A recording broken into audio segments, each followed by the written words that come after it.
이번 주에 우리는 고난주간을 보내게 됩니다. 고난주간을 어떻게 뜻깊게 보낼 수 있을까 함께 생각해 보려고 합니다. 저는 이 고난주간의 의미를 어떻게 봤냐면요. 우리가 주님과 함께 고난의 길을 걷는다는 것은 우리가 어떤 무대를 내려오는 것이라는 이미지를 한번 생각해 보게 되었습니다.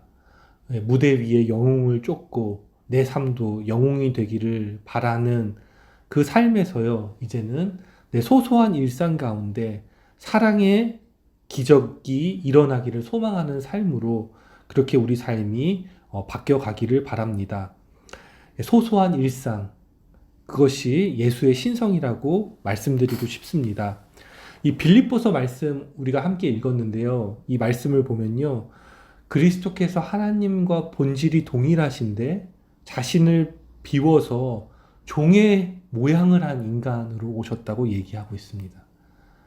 그러니까 예수님의 모습은 종의 모습을 한 인간이에요. 근데 그 인간이 낮아지셔서요, 죽기까지 우리 사랑하심을 통해서 자신의 신성을 표현했다고 저는 그렇게 이해하게 됐습니다. 그러니까 우리가 생각하는 신성은 뭘까요? 하나님의 전능하심은 뭘까요? 그 전능하심은요, 우리의 어떤 삶을 180도로 드라마틱하게 내가 원하는 대로 바꾸는 전능성이 아니라 사랑의 전능성이라는 겁니다.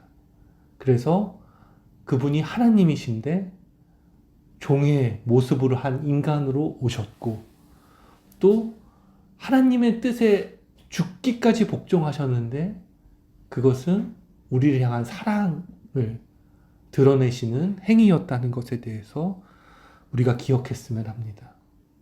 그래서 이 사순절을 지나 이 고난주간에 우리가 해야 될 것, 우리의 시선이 어떻게 바뀌어야 되냐면 우리의 소소한 일상 가운데 또 가장 인간적인 것 가운데 신적인 것을 발견하는 그러한 우리의 시선이 필요하다고 오늘 여러분들께 말씀을 드리고 싶습니다. 어떤 데 있을까요? 한번 물어보고 싶습니다. 우리 일상 가운데 반복되잖아요. 때로는 지루하기도 하고 지치기도 하고 낙심하는 일상에 주님의 신성이 진짜 있습니까? 예. 저도 이제 이번 주에 매일 밤마다 이제 일을 했거든요. 근데 이제 어제 급하게 이제 시간 맞춰가는 그 일자리 가운데 벚꽃이 너무 예쁘게 폈더라고요. 그 청평에 하천을 따라서 벚꽃이 쫙 펴 있는데요. 너무 아름다운 겁니다. 거기서 너무 위로를 받았어요. 너무 일하기 싫은데. 그래서 또 하루를 이제 감당했던 것을 봤거든요. 여러분은 어디에 있을지, 그거에 대해서 오늘 좀 나누고 싶어요. 근데 먼저 이걸 설명하기 위해서 반대되는 얘기를 먼저 좀 하고 싶어요. 제가 좀 추천드리는 게 넷플릭스에 사이비 교주가 되는 법이라는 그 5편짜리 영상이 있어요. 근데 5편을 보면은 이 통일교에 대한 이야기가 나옵니다. 제가 사는 이제 가평 설악이 이제 통일교 본거지고 요즘 따라서 아주 활동을 활발하게 하고 있거든요. 근데 이 넷플릭스 영상이 통일교를 굉장히 잘 비판하고 있고 그 교리를 잘 설명하고 있는데, 통일교의 핵심 교리가 뭐냐면 제가 그 영상을 보면서 이해한 거는 예수 그리스도의 사역은 실패했다는 겁니다. 이 사랑의 삶은 실패했다는 거예요. 그래서 문선명이 왜 나타났냐? 예수님의 실패한 사역을 완벽하게 구현하기 위해서 왔다고 얘기하는 겁니다. 그래서 예수가 애원해서 문선명 보고 내 실패한 사역을 네가 맡아서 회복해달라고 했다고 그렇게 얘기를 하고 있거든요. 근데 이 통일교의 상징은 뭐냐면 그 산 위에 있습니다. 천정궁이라는 건데, 천정궁이 뭘 가리키냐면은 백악관을 가리킵니다. 그러니까 이 예수의 어떻게 보면 사랑의 전능성으로 한 이 사역은 실패했다는 겁니다. 그러면서 그가 제시하는 건 아메리칸 드림인 겁니다. 가장 높은 자리에 오르고 싶은 뭐 5%, 1%? 그 삶에 대해서 인간의 근본적인 욕망을 건드리는 겁니다. 예? 그래서 그가 어떻게 과시했냐면 그 미국에 가서 사역을 하면서 유력한 정치인들과 친해지는 겁니다. 그래서 앵글에 그걸 담는 겁니다. 그럼 사람들이 그 모습을 보면서 예, 어떤 그를 영웅으로 추대하고 나도 그 옆에 자리에 갈 수 있을 거라는 그 기대감을 주는 것이죠. 그래서 저희 자녀가 보니까 이 아이의 이제 통일교 친구들이 있는데 걔네들도 자기가 기독교라는 거예요. 그래서 아빠한테 물어보더라고요. 예. 통일교도 기독교라고 하는데 내 친구들이 아빠 어떻게 생각하냐고. 근데 제가 얘기한 게 그들은 십자가를 실패한 사역으로 본다라고 얘기하고 그렇게 아이한테 좀 설명을 해줬어요. 예. 그러면서요, 제가 좀 말씀드리고 싶은 것은 고난주간을 맞이하면서요, 혹시 우리는 십자가를 바라보고 있는지, 그리스도의 그 사랑의 전능성에 우리 삶의 초점을 맞추고 있는지, 아니면 현실 속에서 흔들리고 있는지 좀 물어보고 싶습니다. 기독교가 혹시 속으로는 이 아메리칸 드림, 이 문선명의 성공 같은 걸 꿈꾸면서 겉으로는 십자가를 얘기한다면 이건 어떻게 보면 썩은 시체 냄새가 가득한 무덤과 같은 교회가 그런 모습은 아닌지에 대해서 한번 물어보고 싶어요. 왜냐하면 이 드림은 우리가 자유롭지 않거든요. 그래서 최근에 이제 제가 제 아이가 이제 중고등학교를 어디 보내야 될까에 대해서 좀 고민을 해봤어요. 근데 가장 좋은 학교가 우리 옆에 있는 거예요. 통일교에서 운영하는 학교. 근데 저는 좀 우습게 생각했거든요. 왜냐하면은 기독교인들도 보내고 싶다는 거예요. 말이 되냐. 근데 자세히 조사해 보니까요. 이 학교가 사립학교 중에 톱인 거예요. 근데 어떤 걸로 톱이냐면 미국의 탑 30인 대학, 그리고 전 세계 유수 영국, 홍콩 유명한 대학들에 매년 가장 많은 학생을 보내는 그런 대학인 겁니다. 그러니까 어떻게 보면 통일교 문선명이 십자가는 실패했고 이 세속적인 성공을 통해서 자신의 신성을 드러낸다고 하잖아요. 그러니까 그렇게 주장할 때 내 마음도 흔들리는 겁니다. 그래서 여러분께 물어보고 싶습니다. 여러분의 십자가는 안녕하십니까? 한번 대답해 보시겠습니까? 여러분의 십자가는 안녕하십니까? 그래도 제가 감사했던 거는 제 안에 십자가의 흔적이 있다는 것에 대해서 감사했습니다. 저는 솔직히 그런 거 보면서 조금 부럽거든요. 하지만 제 안에서 좀 질문을 해보게 됐어요. 나는 신성을 어디서 느끼나? 근데 제 주변에 정말 고통과 아픔 속에 있는 사람들이 있어요. 가족들 때문에, 또 어떤 경제적인 어려움 때문에. 근데 저는요, 그 사람들이 그리스도를 정말로 의지하는 것을 보면서 그 안에서 예수님의 현존을 느꼈습니다. 이게 오늘 시편 말씀과 같은 거거든요. 시편 31편을 보면요, 자신의 삶이 어떻게 보면 세상에서 잊혀진 것 같은, 바울도 그런 고백을 한 적이 있는데, 그리고 완전 깨진 그릇 같은, 산산조각 같은 난 것 같은 삶이지만 그 시편 31편 14절을 보면요, 내가 하나님을 의지합니다라는 고백을 하고 있습니다. 근데 제가 즐겨 읽는 영어 성경이 있어요. ESV, 원어와 가깝다고 하는데 요즘 일하니까 원어를 못 읽더라도 이 성경을 보는데 여기 뭐라고 하냐면 But I trust you 라고 이걸 번역하고 있어요.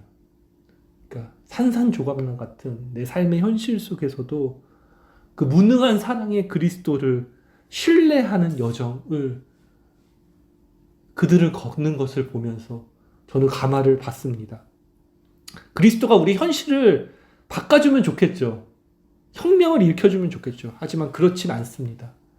하지만 저는 그가 존경하고 사랑하는 지체들을 보면서요, 그들이 그 어려움 가운데 세속적인 성공을 추구하던 사람들이 이 그리스도를 향한 사랑의 신뢰가 싹트고 소소한 일상에서 그 가족이 한 마음이 되어서 그리스도를 의지하면서 걸어가는 그 모습들 가운데 또 하나님이 그들 가운데 일하시는 것들을 보면서 저는 이 무능한 그리스도 사랑의 전능성 안에 그리스도가 계시다는 것을 여러분께 좀 말씀을 드리고 싶습니다.